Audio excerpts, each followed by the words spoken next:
Welcome to the Best Me podcast. Your best tomorrow starts today.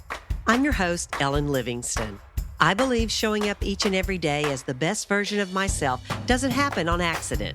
It takes awareness and planning. On this podcast, I talk about planning for ways to improve my health, develop a sense of purpose in everyday life, and create meaningful connections so I can be the best me I can be. And so can you. Let's get started. Hey there, besties. It's me, Ellen. Thank you so much for listening this week. And if you think this episode is something that a friend of yours or a family member could benefit from, please share it with them. And I'd like to thank you for your support in helping this podcast grow. Last week, I talked about big changes in our lives and how making a change can be unsettling. I talked about changes that are forced on us, such as leaving a long-term relationship, or maybe losing a job, or maybe you've had to close a business. And I also talked about changes that are a choice, ones that you almost feel called to do because you can't stop thinking about them. And these types of changes can sometimes be hard for your friends or your family to accept and kind of get behind you and support because they don't really understand your motivation or your desires. And to continue on this subject of change, today I want to talk about how to go about creating a change in your life. I told you that I have this idea for the Best Me lifestyle nagging at me that I am thinking about a whole lot. And if this idea comes about, it's going to create change. But how do I go about developing the idea and creating the change that I want? Well, to start off, let me say what I'm going to talk about first may seem a little woo-woo, but hang with me because it's the kind of woo-woo whose roots are based in science. Now, let's say you have this idea that you can't stop thinking about. And these ideas typically spring up from something that you just love or you're really interested in. And they kind of make you feel like there's something more meant for you in this life than what you're doing right now. And it could mean that you're wanting to change what you do for a career, or it could be you want to start a side hustle, or you just want to do something that's creative and lets you be your real self. And, these could be things like maybe you want to write a novel or, a shout out to all my teacher friends out there. You know how we create all this material for the units we teach. Maybe you've created something that you think I could sell to other teachers. Or maybe like an Etsy business of some type. Or maybe you just want to go back to school, but you've already got a family and a full-time job, and that is definitely going to take some planning to create a change for that. Or maybe you want to become an artisan bread baker or, just become a community theater actor. Whatever it is, you need to start with what exactly do you want to achieve? And here's the woo-woo part. Make a vision board.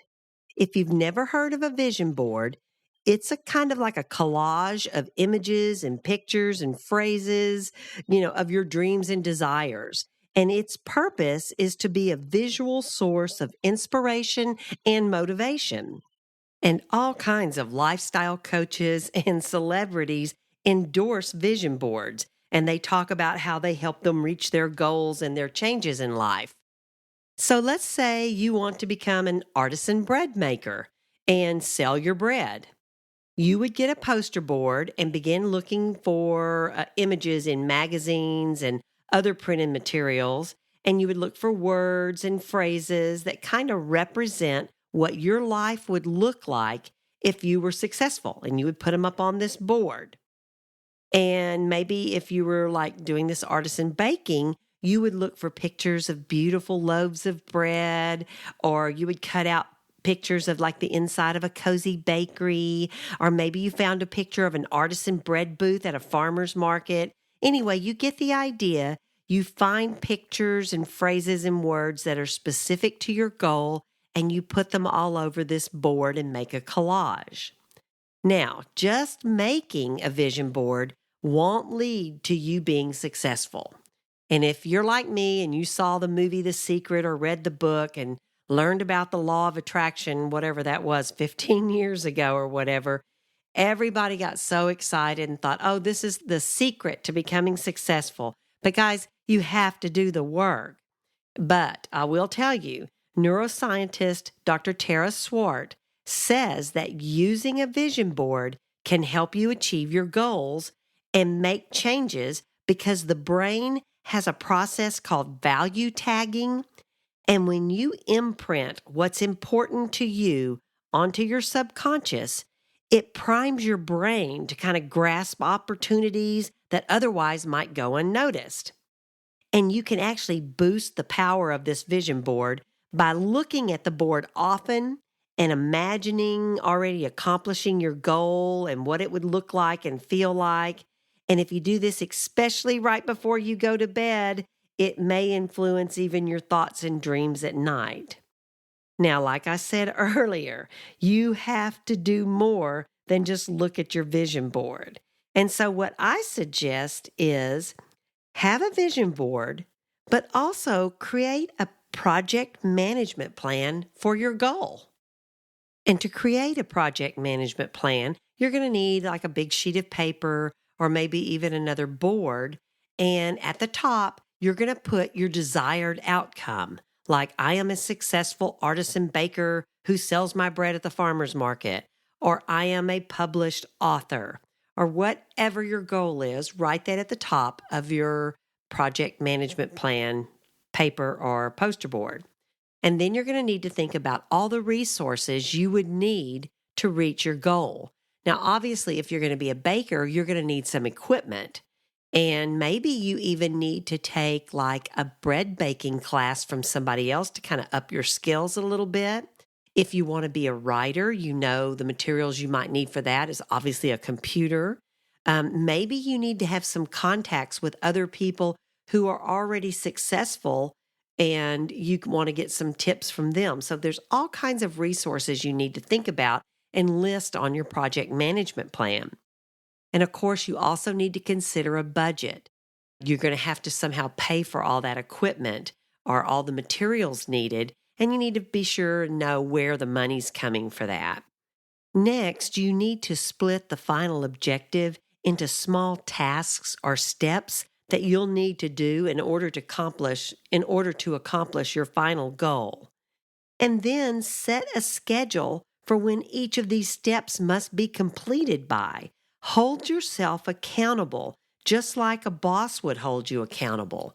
So you would figure out the steps and write on your calendar, have this step done by this date, this next step done by this date, and just have it all figured out where you can visually see the steps you need to take.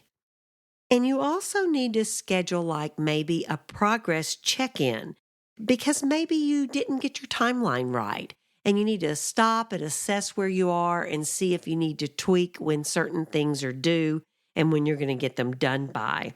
And maybe your budget was too low or maybe it was too high. But just take some time to give yourself a little progress check on your goal. And if you put both of these, your vision board and your project management plan, where you can see them every day, this not only becomes your anchor for the change that you're making, the what you want to achieve and why it matters to you, but it also becomes your roadmap on how to reach the goal. I know that I am not the only one who has a dream or a goal that's calling to me. And I know you also have something that you want to do. Something that you want to accomplish that might create a big change. But like I said last week, change is good for us. And all you need to do is to get a clear vision, make a plan, and go for it, and be the best that you can be. That's all I have for today, besties. Be kind, be positive, and be your best. And remember, small progress is still progress. Thanks for listening to the Best Me podcast. If you would like to make a comment, suggest a podcast topic, or just say hi, send me an email at bestmepodcast@gmail.com. I hope you'll join me next week as I continue to talk about how to be the best me I can be.